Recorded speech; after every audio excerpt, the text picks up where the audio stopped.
Chemistry with Manish Soni YouTube channel में आप सभी का स्वागत है। आज इस वीडियो में हम शुरुआत करेंगे पी ब्लॉक के लेक्चर नंबर 19 की।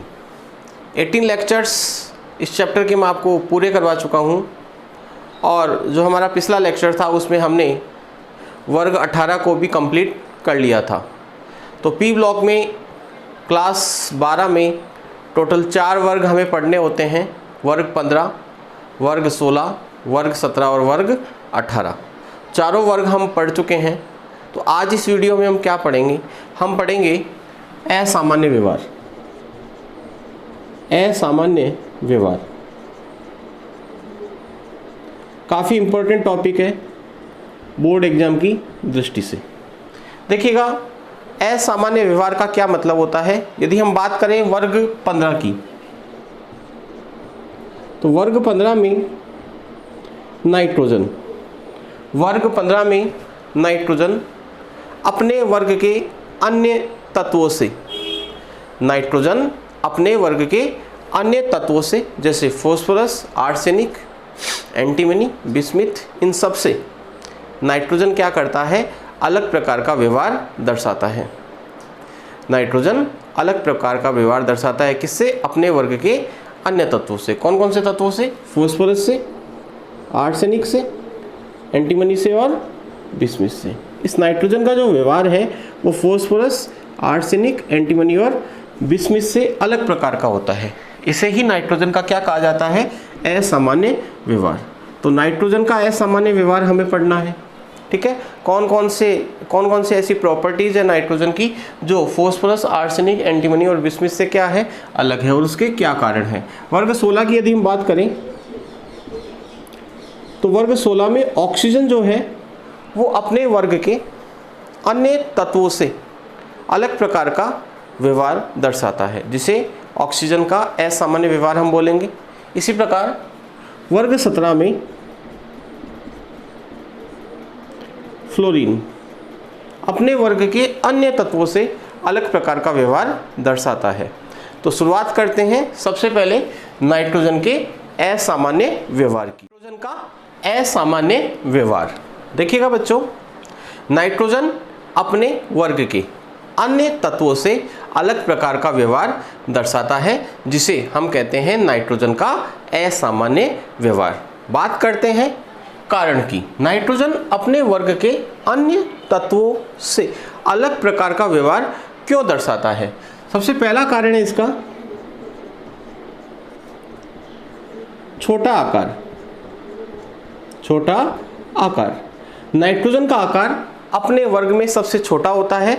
इस कारण से नाइट्रोजन अपने वर्ग के अन्य तत्वों से अलग प्रकार का व्यवहार दर्शाता है। तो ये तो एक कारण हुआ है। दूसरा कारण है डी कक्षकों की अनुपस्थिति। डी कक्षकों की अनुपस्थिति, नाइट्रोजन के पास डी कक्षक अनुपस्थित होते हैं, जिस कारण से इसका व्यवहार अपने वर्ग के अन्य तत्वों से अलग प्रकार का होता है। तीसरा कारण है उच्चतम आयनन विभव या आयनन एंथैल्पी। नाइट्रोजन की आयनन एंथैल्पी अपने वर्ग में सबसे ज़्यादा होती है, जिस कारण से इसका व्यवहार भी क्या होता है? अलग प्रकार का होता है। और चौथा है उच्चतम विद्युत ऋणता। तो मान लो आपसे बोर्ड परीक्षा में क्वेश्चन पूछ ले कि नाइट्रोजन अपने वर्ग के अन्य तत्वों के साथ अलग प्रकार का व्यवहार क्यों दर्शाता है? कारण बताइए। तो आप कारण बताओगे। नंबर 1, नाइट्रोजन का आकार अपने वर्ग में सबसे छोटा होता है। नंबर 2, नाइट्रोजन में डी कक्षकों की अनुपस्थिति होती है। नंबर 3, उच्चतम आयनन एंथैल्पी होती है अपने वर्ग में, और उच्चतम विद्युत ऋणता होती है।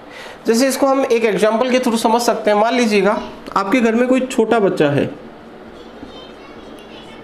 आपके घर में कोई छोटा बच्चा है, तो बताओ उस छोटे बच्चे का व्यवहार आपके परिवार के अन्य सदस्यों से अलग प्रकार का होगा कि नहीं होगा? बिल्कुल होगा। क्यों होगा? क्योंकि उसका आकार क्या होता है? छोटा होता है। आकार का मतलब उसकी उम्र आपके घर में क्या है? सबसे छोटी। डी कक्षकों की अनुपस्थिति यहाँ पर यदि हम बात करें, छोटा जो बच्चा होता है उसमें अभी दिमाग पूर्ण रूप से विकसित नहीं हुआ होता है, तो हम कह सकते हैं दिमाग क्या होता है, अनुपस्थित होता है। अनुपस्थित होने का मतलब अभी विकसित नहीं हुआ है, उसे सही गलत की अभी पहचान नहीं है। उच्चतम आयनन एंथैल्पी, बच्चे की आयनन एंथैल्पी उच्चतम होती है आपके परिवार में। आपका जो परिवार है उसमें जो छोटा बच्चा है वो अपनी कोई चीज़ आपको देना पसंद नहीं करता, यानी उससे कोई चीज़ लेने के लिए आपको बहुत ज़्यादा ऊर्जा की क्या होगी, आवश्यकता। सही बात है कि नहीं है। और उच्चतम विद्युत ऋणता, उच्चतम विद्युत ऋणता का मतलब दूसरों की चीज़ों को वो अपनी ओर क्या करना चाहता है, बहुत ज़्यादा आकर्षित करना चाहता है। किसी भी चीज़ दिखेगी वो उसको अपनी की ओर खींच लेगा कि ये भी मेरी, ये भी मेरी, ये भी मेरी। समझ में आ रही होगी, तो वो वाली बात है। तो छोटे बच्चे का व्यवहार आपके परिवार के अन्य सदस्यों से अलग क्यों होता है, क्योंकि तो उसकी उम्र कम है, दिमाग अभी पूर्ण रूप से विकसित नहीं हुआ है, सही गलत का फैसला उसे करना नहीं आता। उच्चतम आयनन एंथैल्पी है, ठीक है, अपनी कोई चीज़ आपको नहीं देगा। उच्चतम विद्युत ऋणता है, ठीक है, आपकी सारी चीज़ लेना चाहता है।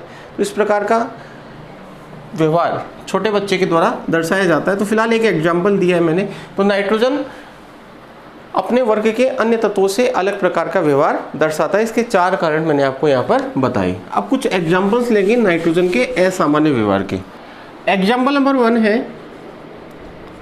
नाइट्रोजन प्रकृति में डाई नाइट्रोजन के रूप में पाया जाता है, जबकि वर्ग 15 के अन्य तत्व बहुपरमाणुक अवस्था में पाए जाते हैं। नाइट्रोजन द्विपरमाणुक अवस्था में है। नाइट्रोजन प्रकृति में कौन सी अवस्था में पाया जाता है बच्चों, द्विपरमाणुक अवस्था में, यानी डाई नाइट्रोजन के रूप में पाया जाता है। जबकि शेष तत्व वर्ग 15 के किस रूप में पाए जाते हैं, बहुपरमाणुक अवस्था के रूप में पाए जाते हैं। जैसे हम बात करें फास्फोरस की, तो फास्फोरस पाया जाता है प्रकृति में किस रूप में बच्चों, P4 के रूप में। तो हमने देखा यहाँ पर कि नाइट्रोजन प्रकृति में N2 के रूप में है और फास्फोरस प्रकृति में P4 के रूप में है। और ये जो अवस्थाएं इनकी, इसका कारण आपसे पूछा जाता है। कारण पूछा जाता है कि नाइट्रोजन N2 के रूप में जबकि फास्फोरस P4 के रूप में क्यों पाया जाता है, इसका कारण बताइए। क्या क्वेश्चन है, वापस से सुन लो। नाइट्रोजन N2 के रूप में पाया जाता है जबकि फास्फोरस किस रूप में पाया जाता है, P4 के रूप में, इसका कारण बताइए। तो देखिएगा इसकी जानकारी हम लेते हैं। पहले मैं नाइट्रोजन की बात कर रहा हूँ। नाइट्रोजन प्रकृति में किस रूप में पाया जाता है, N2 के रूप में। और N2 के रूप में क्यों पाया जाता है, इसका कारण मैं आपको बता रहा हूँ। देखिएगा नाइट्रोजन परमाणु क्रमांक कितना होता है बच्चों, इसका 7। यदि हम इसका इलेक्ट्रॉनिक विन्यास लिखें नाइट्रोजन का, तो नाइट्रोजन का इलेक्ट्रॉनिक विन्यास होता है 1s2, 2s2, 2px1, 2py1 और 2pz1। ठीक है, एक और नाइट्रोजन ले लेते हैं हम,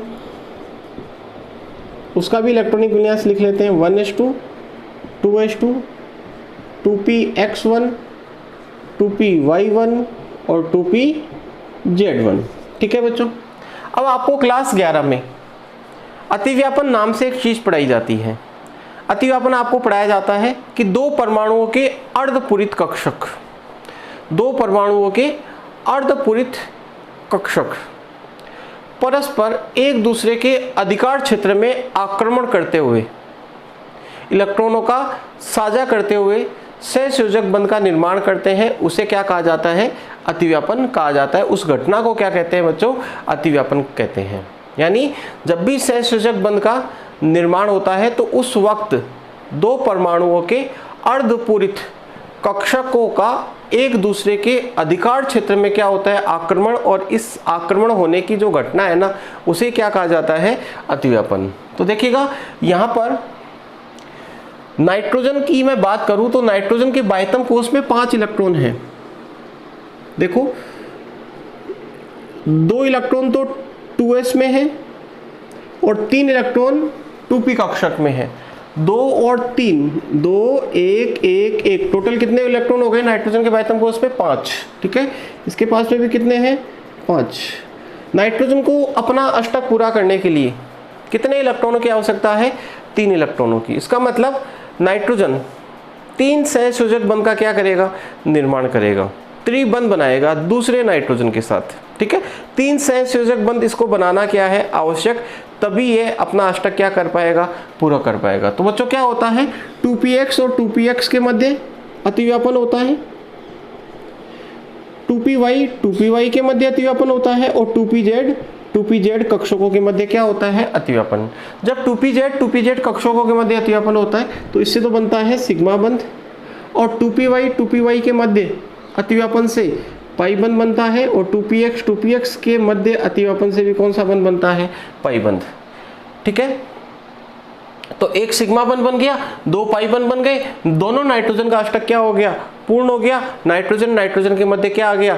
ट्रिपल बॉन्ड आ गया। मैं आपको पूरी बात समझा रहा हूँ, एग्जाम में क्या आंसर आपको लिखना है वो भी मैं आपको लास्ट में फाइनली उसका एक शॉर्ट आंसर मैं आपको बताऊंगा। फिलहाल मैं पूरी बात आपको समझा देता हूँ।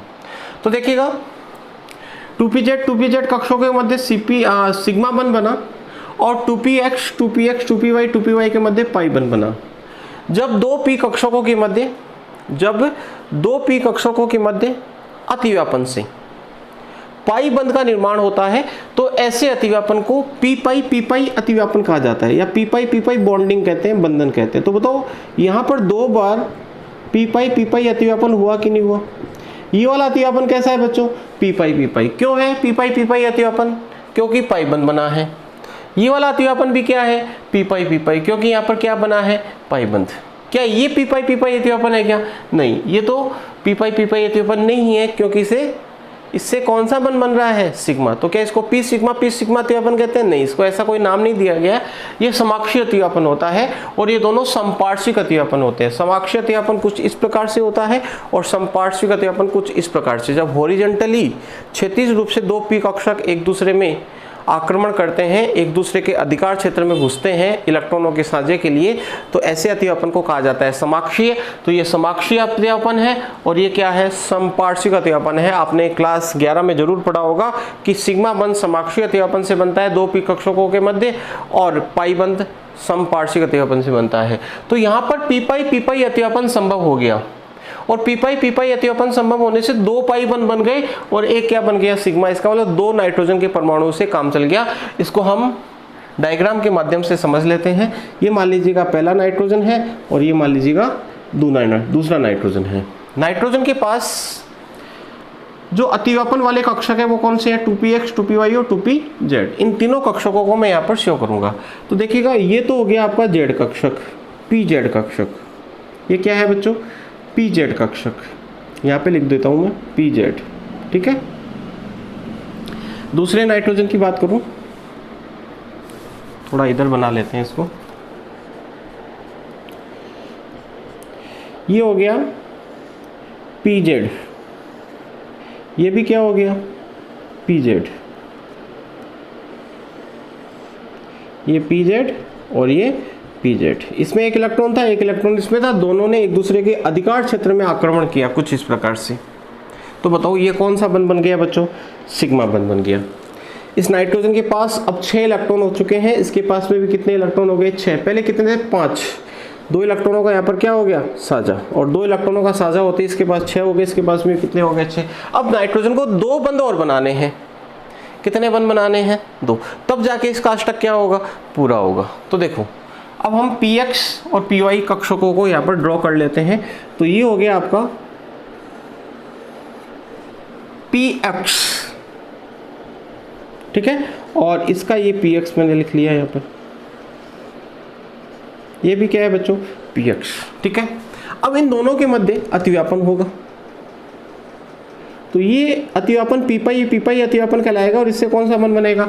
पाई बंध। तो एक सिग्मा बन चुका है और एक पाई बन चुका है। अब दोनों नाइट्रोजन के बाह्यतम कोश में 7-7 इलेक्ट्रॉन हो चुके हैं। कितने कितने इलेक्ट्रॉन हो गए? 7-7। अभी भी एक एक इलेक्ट्रॉन की आवश्यकता होगी, तो अब हम पी वाई कक्षक ले लेंगे। तो ये हो गया पी वाई, और ये भी हो गया आपका पी वाई। ठीक है, और यहां पर अतिव्यापन से भी कौन सा बंध बन गया? पाई बंध। तो देखो पी पाई अतिव्यापन संभव हुआ, जिसके कारण से 2 पाई बंध बन गए, 1 सिग्मा बंध बन गया, 2 नाइट्रोजन से काम चल गया, आपस में अष्टक क्या कर लिया, पूरा कर लिया। अब देखो ये जो पी पाई अतिव्यापन है ना बच्चों, इसके लिए एक कंडीशन है, इसके लिए एक शर्त है, ये अतिव्यापन तभी संभव होता है जब पी कक्षकों का आकार छोटा हो। पी पाई अतिव्यापन तभी संभव होता है जब पी कक्षकों का आकार क्या हो, छोटा। तो इसके लिए शर्त क्या है कि पी पाई अतिव्यापन 2 परमाणुओं के पी कक्षकों के मध्य तभी संपन्न होगा जब पी कक्षकों का आकार क्या हो, छोटा। तो पी पाई अतिव्यापन के लिए आवश्यक है पी कक्षकों का आकार छोटा होना चाहिए।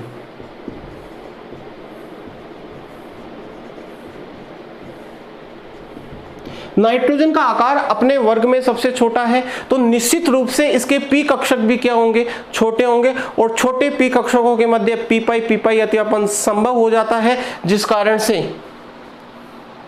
कारण से 2 नाइट्रोजन ही अपना अष्टक आपस में क्या कर लेते हैं, पूरा कर लेते हैं। बंध 3 बनाने हैं प्रत्येक नाइट्रोजन को, क्योंकि 3 बंध बनेंगे ना तो ही 3 इलेक्ट्रॉन आएंगे, मतलब 5 और 3 कितने हो पाएंगे, 8 हो पाएंगे। और 3 बंध बनाने के लिए 2 नाइट्रोजन ही पर्याप्त थे, 2 नाइट्रोजन से ही काम चल गया। लेकिन बंध क्या बना, त्रिबंध बना, जिसमें 1 सिग्मा बंध और 2 क्या बने, पाई बंध। और नाइट्रोजन किस रूप में आ गया प्रकृति में, N2 के रूप में। समझ में आ गई मेरी बात। चलो अब यदि हम बात करें फास्फोरस की, तो फास्फोरस का बच्चों क्या होता है, आकार बड़ा होता है। किसकी तुलना में बड़ा होता है बच्चों, नाइट्रोजन की तुलना में आकार फास्फोरस का क्या होता है, बड़ा। और निश्चित रूप से इसके पी कक्षकों का आकार भी क्या होगा, बड़ा। और पी कक्षकों का आकार यदि बड़ा होगा तो 2 फास्फोरस के परमाणुओं के मध्य सिग्मा बंध तो बन जाएगा, लेकिन पाई बंध का निर्माण नहीं हो पाएगा। क्यों नहीं हो पाएगा, क्योंकि फास्फोरस के पी कक्षकों का आकार क्या होगा, बड़ा। सर क्यों होगा, क्योंकि फास्फोरस का आकार बड़ा है। जब फास्फोरस का आकार बड़ा होगा तो फास्फोरस के पी कक्षकों का आकार भी क्या होगा, बड़ा होगा। तो इसको समझा देते हैं। देखो नाइट्रोजन में पी पाई अतिव्यापन संभव है। यदि हम बात करें फास्फोरस की, तो फास्फोरस का इलेक्ट्रॉनिक विन्यास, फास्फोरस का परमाणु क्रमांक कितना होता है बच्चों, 15 होता है। ठीक है, सोडियम, मैग्नीशियम, एल्यूमिनियम, सिलिकॉन और फास्फोरस। सोडियम 11 पे आता है, फास्फोरस कितने पे आता है, 15 पे। यदि हम इसका इलेक्ट्रॉनिक विन्यास लिखें तो मैं बायतम कोष का लिख देता हूं, केवल नियोन लिख देता हूं। Neon 3s2 3px1 3py1 3pz1। ठीक है, यहाँ पे भी आप इसकी जगह हीलियम लिख सकते हो।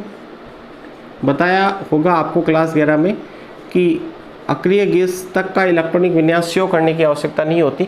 दूसरा फास्फोरस लिख लिया, नियोन 3s2 3px1 3py1 और 3pz1। ठीक है बच्चों, तो देखो यहां पर सिग्मा बन जाएगा,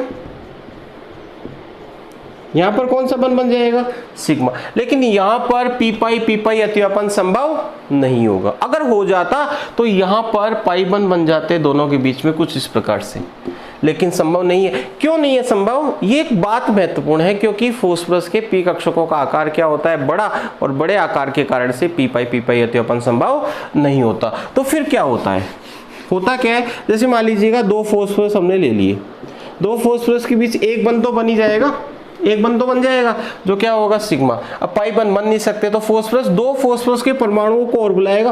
फास्फोरस को भी 3 बंध बनाने जरूरी है, फास्फोरस को भी कितने बंध बनाने जरूरी है, 3 बंध, क्योंकि फास्फोरस के बायतम कोष में भी 5 इलेक्ट्रॉन हैं, देख सकते हो आप, 2 और 3 कितने हो गए, 5। इसको भी 3 बंध बनाने हैं, लेकिन ये 3 में से 2 पाई नहीं बना सकता, 3 के 3 इसको क्या बनाने पड़ेंगे, सिग्मा। और 3 के 3 सिग्मा बनाने के लिए 2 फास्फोरस के परमाणुओं को और बुलाएगा।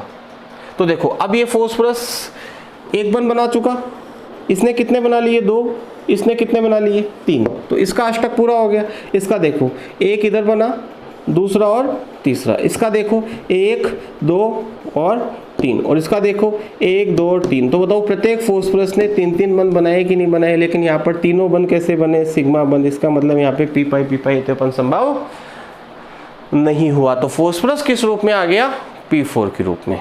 तो आपसे बोर्ड एग्जाम में क्या क्वेश्चन पूछा जाएगा वो बात इंपॉर्टेंट है, राइट। तो देखो क्वेश्चन क्या है, नाइट्रोजन N2 के रूप में पाया जाता है और फॉस्फोरस P4 के रूप में पाया जाता है, कारण बताओ। आपको इतना सब कुछ लिखने की आवश्यकता नहीं है, सिर्फ आपको क्या लिखना है कि नाइट्रोजन का आकार छोटा होता है अपने वर्ग में, जिसके कारण इसके P कक्षकों का आकार भी क्या होता है, छोटा, और छोटा आकार होने के कारण नाइट्रोजन के मध्य पी अति अपन संभव हो जाता है। लेकिन फास्फोरस का आकार बड़ा होता है, P कक्षकों का आकार बड़ा होता है, पी अति अपन संभव नहीं हो पाता, इसलिए फास्फोरस P4 के रूप में पाया जाता है और नाइट्रोजन N2 के रूप में। तो ये था एग्जाम्पल नंबर 1।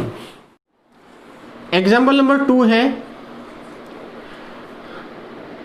नाइट्रोजन NCl5 का निर्माण नहीं करता, जबकि फास्फोरस PCl5 का निर्माण कर लेता है। अन्य तत्व भी पेंटाइलाइड बना लेते हैं। नाइट्रोजन पेंटाइलाइड का निर्माण नहीं करता, फास्फोरस पेंटाइलाइड का निर्माण कर लेता है। इसका कारण मैं आपको ऑलरेडी वर्ग नंबर 15 में बता चुका हूं। इसका कारण क्या है कि नाइट्रोजन में डी कक्षक क्या होते हैं, अनुपस्थित। नाइट्रोजन में डी कक्षक क्या होते हैं, अनुपस्थित, जिसके कारण से नाइट्रोजन अपनी संयोजकता का विस्तार नहीं कर सकता। नाइट्रोजन अपनी संयोजकता का विस्तार नहीं कर सकता। फास्फोरस की यदि हम बात करें तो इसमें डी कक्षक क्या होते हैं, उपस्थित, और डी कक्षक उपस्थित होने के कारण अपनी संयोजकता का ये क्या कर सकता है, विस्तार कर सकता है, और विस्तार करने के कारण ये फास्फोरस क्या बना लेता है, पेंटाइलाइड, लेकिन नाइट्रोजन पेंटाइलाइड का निर्माण नहीं करता।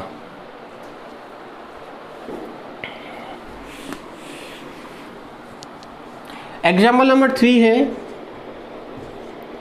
R3NO नहीं पाया जाता। R3NO नहीं पाया जाता है, R3PO पाया जाता है, कारण बताओ। तो सेम कारण है, नाइट्रोजन के पास डी कक्षक अनुपस्थित होते हैं, जिस कारण से नाइट्रोजन अपनी संयोजकता को 5 तक नहीं ले जा सकता। ये देखो इसमें नाइट्रोजन की संयोजकता कितनी हो रही है, 3 एल्किल ग्रुप लगे हुए हैं और एक ऑक्सीजन लगा हुआ है डबल बॉन्ड के साथ, तो संयोजकता 5 हो रही है और नाइट्रोजन अपनी संयोजकता को 5 तक नहीं बढ़ा सकता, बिकॉज इसके पास में डी कक्षक क्या है, अनुपस्थित है। फास्फोरस की यदि हम बात करें तो उसके पास रिक्त डी कक्षक उपस्थित है, जिस कारण से अपनी संयोजकता की विस्तार 5 तक कर सकता है, इसलिए R3PO बन जाता है, R3NO नहीं बन पाता। चौथा एग्जाम्पल है श्रृंखलन प्रवृत्ति। श्रृंखलन प्रवृत्ति, यदि हम बात करें श्रृंखलन प्रवृत्ति की तो देखिएगा, श्रृंखलन प्रवृत्ति का मतलब आपने क्लास 11 में पढ़ा होगा कि जब कोई तत्व अपने ही समान अन्य तत्वों के साथ सहसंयोजक बंध द्वारा जुड़कर लंबी लंबी श्रृंखला बनाने का गुण रखता है, तो ऐसी प्रवृत्ति को, ऐसे गुण को क्या कहा जाता है, श्रृंखलन प्रवृत्ति। जैसे आपने कार्बन की श्रृंखलन प्रवृत्ति पढ़ी है, कार्बन लंबी लंबी श्रृंखलाएं बनाता है। कार्बन क्या बनाता है, लंबी लंबी श्रृंखलाएं बनाता है, और आपने पढ़ा भी है कि सबसे ज़्यादा श्रृंखलन प्रवृत्ति किसकी होती है, कार्बन की होती है, ठीक है।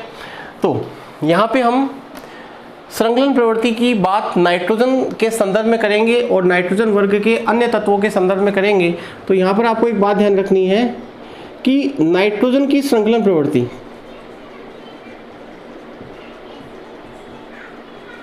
कम होती है अपने वर्ग के अन्य तत्वों से। नाइट्रोजन की श्रृंखलन प्रवृत्ति अपने वर्ग के अन्य तत्वों से क्या होती है, कम। जैसे आपसे क्वेश्चन पूछा जाएगा कि नाइट्रोजन की श्रृंखलन प्रवृत्ति कम होती है, फास्फोरस की श्रृंखलन प्रवृत्ति अधिक होती है, कारण बताओ। या फिर आपसे कह देगा कि नाइट्रोजन और फास्फोरस में किसकी श्रृंखलन प्रवृत्ति अधिक होती है, कारण बताइए। तो आप कहोगे नाइट्रोजन और फास्फोरस में फास्फोरस की श्रृंखलन प्रवृत्ति अधिक होती है, नाइट्रोजन की श्रृंखलन प्रवृत्ति कम होती है। उसका क्या कारण है वो सुनिएगा। देखिएगा, श्रृंखलन प्रवृत्ति समानुपाती होती है बंध ऊर्जा के।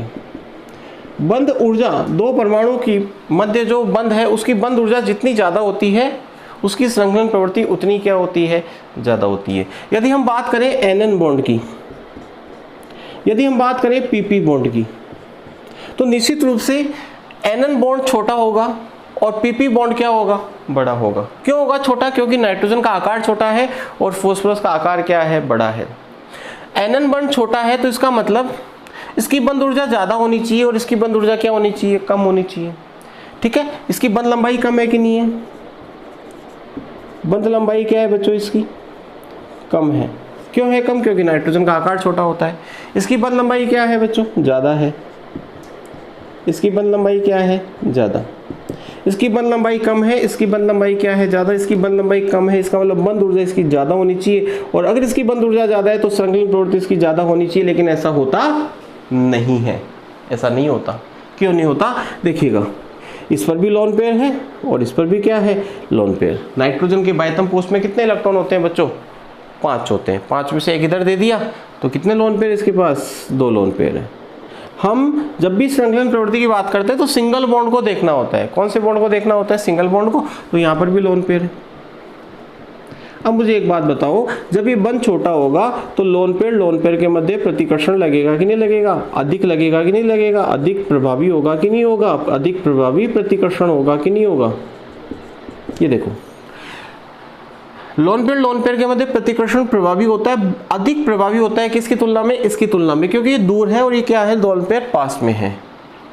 तो जब यहाँ पर प्रतिकर्षण अधिक प्रभावी होगा तो ये बंध आसानी से टूट जाएगा, किसकी तुलना में, पीपी बॉन्ड की तुलना में। इसका मतलब बंध ऊर्जा किसकी ज़्यादा है, पीपी बॉन्ड की। और पीपी बॉन्ड की बंध ऊर्जा ज़्यादा है, इस कारण से इसकी संलग्न प्रवृत्ति ज़्यादा होगी और इसकी संलग्न प्रवृत्ति क्या होगी बच्चों, कम होगी। तो नाइट्रोजन की बंध ऊर्जा लोन पेयर के अधिक प्रभावी प्रतिकर्षण के कारण पीपी बॉन्ड की तुलना में कम होती है, जिस कारण से एनएन बंध की बंध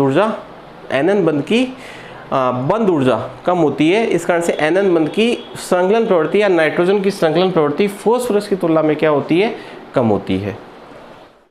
नाइट्रोजन के असामान्य व्यवहार के बाद हम पढ़ेंगे ऑक्सीजन का असामान्य व्यवहार।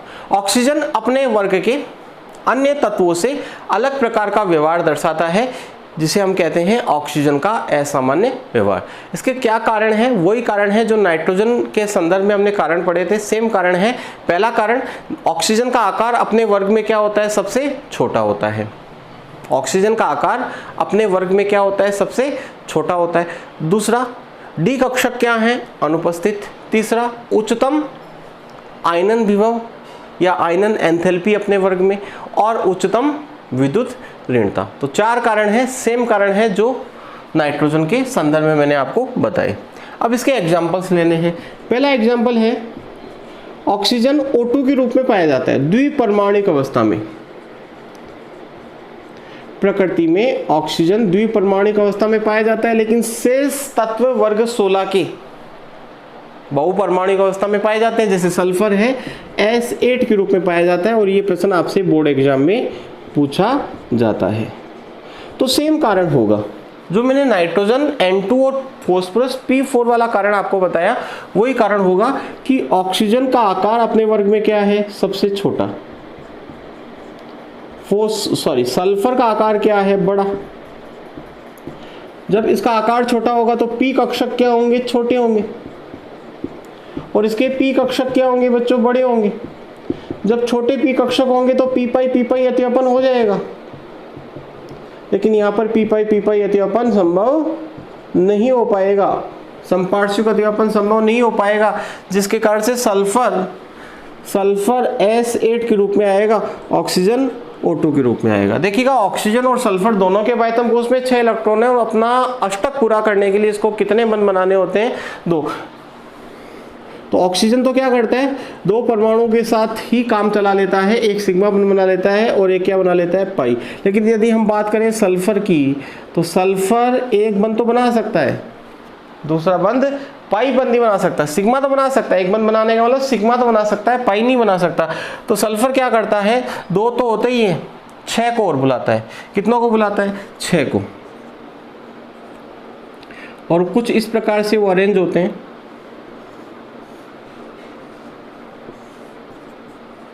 ये देखो, प्रत्येक सल्फर ने कितने बॉन्ड बना रखे हैं, 2-2 बॉन्ड बना रखे हैं। और ये जो S8 की आकृति मैंने आपको बताई भी थी, क्राउन शेप। कैसी शेप होती है, क्राउन शेप। ठीक है, तो ये देखो सल्फर ने 2 बंध बनाए, लेकिन प्रत्येक सल्फर ने 2-2 बंध बनाए, लेकिन कौन से बंध बनाए? सिग्मा बॉन्ड बनाए। सारे सिग्मा बॉन्ड है, ये भी सिग्मा है, ये भी सिग्मा है। अकेला बंध हमेशा क्या होता है बच्चों? सिग्मा होता है। ठीक है, तो ये दूसरा मैंने आपको ऑक्सीजन के असामान्य व्यवहार का पॉइंट बता दिया, जिसमें पहला एग्जाम्पल मैंने आपको बता दिया। दूसरा एग्जाम्पल है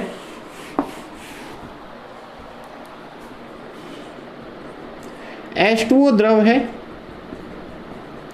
और H2S गैस। H2O द्रव है और H2S गैस। देखिएगा H2O द्रव है क्योंकि H2O के अणुओं के मध्य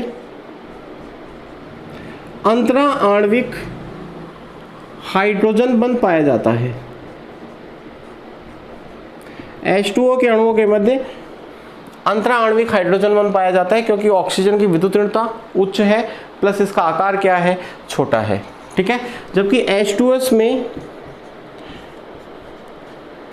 अंतरा आणविक हाइड्रोजन बंध नहीं होते। यहाँ पर अंतरा आणविक हाइड्रोजन बंध नहीं है, यहाँ पर क्या है? अंतरा आणविक हाइड्रोजन बंध। और अंतरा आणविक हाइड्रोजन बंध के कारण H2O के अणु पास पास आ जाते हैं। इतना पास आते हैं कि कौन सी अवस्था आ जाती है? द्रव अवस्था। ठीक है, तो ये दूसरा एग्जाम्पल हो गया। तीसरा एग्जाम्पल है ऑक्सीजन के असामान्य व्यवहार का। O2 गैस है और सल्फरेट क्या है? ठोस। O2 गैस है, सल्फरेट क्या है? ठोस। ऑक्सीजन डाई ऑक्सीजन के रूप में पाया जाता है छोटे आकार के कारण से, जिस कारण से अणुभार क्या होगा? इसका कम होगा। और इसका अणुभार क्या होगा? ज़्यादा होगा। इसका अणुभार कम, इसका अणुभार ज़्यादा। क्या प्रश्न आपसे पूछा जाएगा? सुनिएगा कि ऑक्सीजन एक गैस होती है जबकि सल्फर ठोस अवस्था में पाया जाता है। ऑक्सीजन एक गैस होती है जबकि सल्फर ठोस अवस्था में पाया जाता है। तो आप कहोगे ऑक्सीजन O2 के रूप में पाया जाता है और O2 के रूप में पाया जाता है, इसका अणुभार क्या होता है? कम। सल्फर S8 के रूप में पाया जाता है और इसका अणुभार क्या होता है? ज़्यादा। ऑक्सीजन O2 के रूप में क्यों पाया जाता है उसका कारण मैं आपको बता चुका हूँ। सल्फर S8 के रूप में क्यों पाया जाता है उसका कारण मैं आपको बता चुका हूँ। तो अणुभार इसका कम होगा, इसका अणुभार क्या होगा? ज़्यादा होगा। अणुभार कम होगा कि नहीं होगा? इसका देखो 16-16 32 ही होता है, इसका 32 × 8 होता है। और आपको मैंने पिछली क्लास में बताया था कि वान डेर वाल आकर्षण बल, वान डेर वाल आकर्षण बल समानुपाती होता है अणुभार के। अणुभार जितना ज़्यादा होता है, अणुओं के मध्य वान डेर वाल आकर्षण बल उतना ही क्या लगता है? ज़्यादा। तो O2 के अणुओं के मध्य वान डेर वाल आकर्षण बल कम लगेगा क्योंकि अणुभार कम है, और सल्फर 8 के अणुओं के मध्य वान डेर वाल आकर्षण बल क्या लगेगा? ज़्यादा। और वान डेर वाल आकर्षण बल सल्फर 8 के अणुओं के मध्य ज़्यादा लगेगा तो सल्फर 8 के अणु पास पास आएंगे। तो और बताओ, जब पास पास आएंगे तो कौन सी अवस्था आएगी? ठोस अवस्था। और यहाँ पे कौन सी अवस्था रहेगी? गैस अवस्था। ठीक है, तो आपको इसका कारण क्या लिखना है कि अणुभार ज़्यादा होने के कारण अणुओं के मध्य वान डेर वाल आकर्षण बल अधिक लगते हैं, और वान डेर वाल आकर्षण बल अधिक लगने के कारण सल्फर 8 ठोस अवस्था में रहता है, और O2 कम वान डेर वाल आकर्षण बल के कारण, कम अणुभार के कारण कौन सी अवस्था में होता है? गैस अवस्था में। इसके बाद में फ्लोरीन का असामान्य व्यवहार।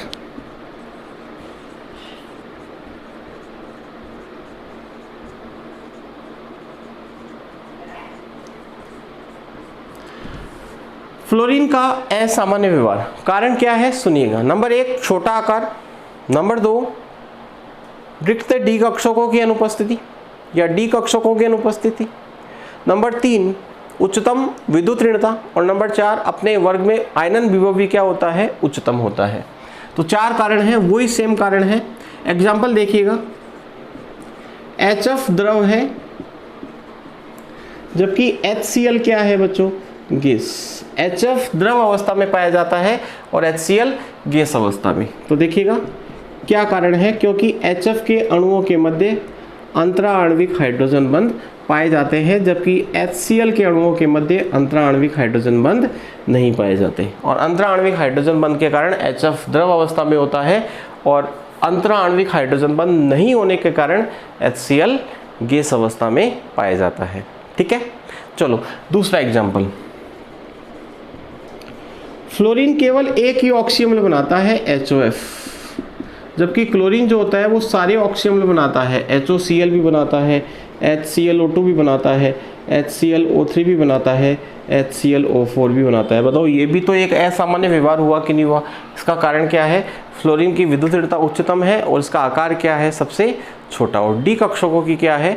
अनुपस्थिति। तो ये सारे कारण आपको मैंने नोट्स की PDF में अवेलेबल करवाए हैं, तो आप उस PDF को बहुत अच्छे से आपको पढ़ना है ताकि आपके सारे एग्जाम्पल्स अच्छे से याद हो जाए। बोर्ड एग्जाम में यहाँ से क्वेश्चंस पूछे जाते हैं काफ़ी बार, तो काफ़ी इंपॉर्टेंट टॉपिक है आपकी बोर्ड एग्जाम की दृष्टि से। अब इसके बाद में बच्चों पी ब्लॉक का जो चैप्टर है थ्योरेटिकली यदि हम देखें तो पूरा कंप्लीट हो चुका है। जो PDF में मैंने आपको अवेलेबल करवाया था वर्ग 15, 16, 17 और 18 सारी रिएक्शंस, सारे कारण लगभग हो चुके हैं। अब आपको जो मैंने PDF अवेलेबल करवाई है उस PDF में कुछ क्वेश्चंस पीछे दे रखे हैं, वो क्वेश्चंस मैं आपको सॉल्व करवा देता हूँ। उसके बाद में आपको बुक के क्वेश्चंस सॉल्व करने हैं। आपको यदि कोई क्वेश्चन आपसे नहीं बन पाता है तो आप मुझे मेरे WhatsApp नंबर पे सेंड कर सकते हैं। YouTube चैनल के ऊपर जो कमेंट बॉक्स है उसके अंदर आप लिख करके मुझे पूछ सकते हैं। निश्चित रूप से आपके प्रत्येक क्वेश्चन का आंसर मैं दूंगा। फिलहाल जो आपकी PDF है उसमें कुछ क्वेश्चंस दे रखे हैं, उनकी हम बात कर रहे हैं। क्वेश्चन नंबर 1 आपको दे रखा है, हैलोजन प्रबल ऑक्सीकारक क्यों होते हैं? हैलोजन जो है वो प्रबल ऑक्सीकारक क्यों होते हैं? तो इसका कारण मैंने आपको चैप्टर पढ़ाते वक्त बताया था वर्ग नंबर 17 में। ऑक्सीकारक का मतलब होता है इलेक्ट्रॉन ग्रहण करने वाले पदार्थ, इलेक्ट्रॉन ग्रहण करने वाले पदार्थ। ठीक है, और हैलोजन की यदि हम बात करें तो इनकी इलेक्ट्रॉन ग्रहण करने की प्रवृत्ति बहुत ज़्यादा होती है, क्योंकि एक तो इनकी इलेक्ट्रॉन बंधुता उच्च है, दूसरा इनकी विद्युत ऋणता भी क्या है? उच्च। तो उच्च विद्युत ऋणता और उच्च इलेक्ट्रॉन बंधुता के कारण इनकी प्रवृत्ति इलेक्ट्रॉन ग्रहण करने की अत्यधिक होती है, जिसके कारण से ये प्रबल ऑक्सीकारक की बातें क्या करते हैं? व्यवहार करते हैं। तो आपसे क्वेश्चन पूछा जाएगा हैलोजन प्रबल ऑक्सीकारक क्यों होते हैं, तो आप कारण लिखोगे। नंबर 1 विद्युत ऋणता उच्च होने के कारण, और नंबर 2 इलेक्ट्रॉन बंधुता उच्च होने के कारण। दूसरा क्वेश्चन है, क्वेश्चन नंबर 2 आपकी PDF में दे रखा है, हीलियम को गोताखोरी के उपकरणों में क्यों काम में लेते हैं? तो मैंने आपको इसका आंसर अभी जो पिछला वीडियो लेक्चर था, लेक्चर नंबर 18, उसमें मैंने आपको बताया था कि हीलियम गैस जो होती है वो रक्त में अविलेय होती है, जिसके कारण से इसका उपयोग श्वसन टैंक में गोताखोर के द्वारा किया जाता है ताकि बैंड्स वाली समस्या उत्पन्न ना हो। तो आपको सिर्फ इतना आंसर लिखना है, क्योंकि ये रक्त में क्या होती है? अविलेय। ठीक है, तीसरा क्वेश्चन आपको दे रखा है PDF के अंदर, PCl5 ऑक्सीकारक व अपचयक क्या दोनों की तरह कार्य करता है? तर्क दीजिए, स्पष्ट कीजिए, कारण बताइए। क्या PCl5 ऑक्सीकारक और अपचयक दोनों की बातें व्यवहार करता है? स्पष्ट कीजिए। तो देखिएगा, यदि हम बात करें PCl5 की, तो PCl5 में P का ऑक्सीकरण कितना है बच्चों? +5 है। P का ऑक्सीकरण क्या है? +5। क्या फॉस्फोरस का ऑक्सीकरण +5 से ज़्यादा संभव है क्या? मैंने आपको वर्ग 15 के सामान्य ऑक्सीकरण बताए थे, -3 +3 और +5। उच्चतम ऑक्सीकरण +5 ही होता है। इसका मतलब इससे ज़्यादा संभव नहीं है, यानी +6 +7 +8 कुछ भी संभव नहीं है। इसका मतलब PCl5 में फॉस्फोरस का ऑक्सीकरण +5 से ज़्यादा नहीं हो सकता। इसका मतलब इसका ऑक्सीकरण नहीं हो सकता, ऑक्सीकरण इसका संभव नहीं है। ऑक्सीकरण संभव नहीं है, इसका मतलब ये अपचयक नहीं हो सकता। जिसका ऑक्सीकरण संभव नहीं होता वो अपचयक कैसे होगा? सही बात है कि नहीं है? भी अपचयक क्या होता है? जिसका ऑक्सीकरण हो, और ऑक्सीकारक क्या होता है? जिसका अपचयन हो। तो इसका ऑक्सीकरण संभव नहीं है तो ये अपचयक नहीं हो सकता। इसका अपचयन संभव है, और अपचयन जब संभव है किसमें? -3 में। क्यों? क्योंकि ऑक्सीकरण संख्या होती है माइनस में होती है, मतलब +5 से कम होती है, तो मतलब अपचयन संभव है। अपचयन संभव है तो इसका मतलब ये ऑक्सीकारक होगा। ये क्या होगा? ऑक्सीकारक। तो इसका आंसर होगा कि PCl5 ऑक्सीकारक व अपचयक दोनों की भांति व्यवहार नहीं करता, ये केवल ऑक्सीकारक की भांति व्यवहार करता है, क्योंकि इसका अपचयन संभव है। क्यों? क्योंकि ऑक्सीकरण अवस्था +5 से कम तो संभव है, लेकिन +5 से ज़्यादा संभव नहीं है। फिर अगला क्वेश्चन है, कौन से एरोसोल्स, क्वेश्चन नंबर 4 है, कौन से एरोसोल्स ओजोन का क्षय करते हैं? तो देखो, दो एरोसोल्स के नाम आपको याद रखने, एक तो NO, सुपरसोनिक जेट विमान जो होते हैं उनसे जो धुआं निकलता है उसमें एक नाइट्रोजन का ऑक्साइड होता है NO, वो क्या करता है? ओजोन गैस से क्रिया करता है। ओजोन से गैस से क्रिया करके NO2+ डाई ऑक्सीजन गैस बनाता है। तो ओजोन गैस किस में बदल रही है? डाई ऑक्सीजन में। तो ओजोन गैस नष्ट हो रही कि नहीं हो रही? तो पहला एरोसोल है NO, ठीक है। और दूसरा एरोसोल होता है इसमें फ्रियोन। फ्रियोन भी क्या करती है? ओजोन परत को क्या करती है? नष्ट करती है। तो कौन से एरोसोल्स ओजोन का क्षय करते हैं? तो इसके दो एरोसोल्स के नाम आपको ध्यान रखने हैं, नंबर 1 NO और नंबर 2 फ्रियोन, ठीक है। प्रशीतक के रूप में जो फ्रियोन काम में लेते हैं। उसके बाद में क्वेश्चन नंबर 5, SO2 किस प्रकार से एक वायु प्रदूषक की भांति व्यवहार करता है? SO2 किस प्रकार एक वायु प्रदूषक की भांति व्यवहार करता है? तो मैंने आपको बताया था कि प्रकाश की उपस्थिति में SO2 गैस ऑक्सीकृत होकर SO3 गैस बनाती है, जो वर्षा जल के साथ घुलकर अम्लीय वर्षा उत्पन्न करती है। तो देखो, SO2 गैस प्लस O2 क्या बनेगा? SO3, ठीक है। यहाँ पर क्या आ गई? लाइट। लाइट का मतलब प्रकाश, ठीक है। और ये SO3 गैस किस में घुलेगी? जल में। और जल में घुलकर क्या बनाएगी? H2SO4। और H2SO4 अम्लीय वर्षा के लिए क्या होगा? जिम्मेदार। क्वेश्चन नंबर 6 है, लगभग समान विद्युत ऋणता होते हुए भी नाइट्रोजन हाइड्रोजन बंध बनाता है लेकिन क्लोरीन नहीं बनाता। लगभग समान विद्युत ऋणता होते हुए भी नाइट्रोजन हाइड्रोजन बंध बनाता है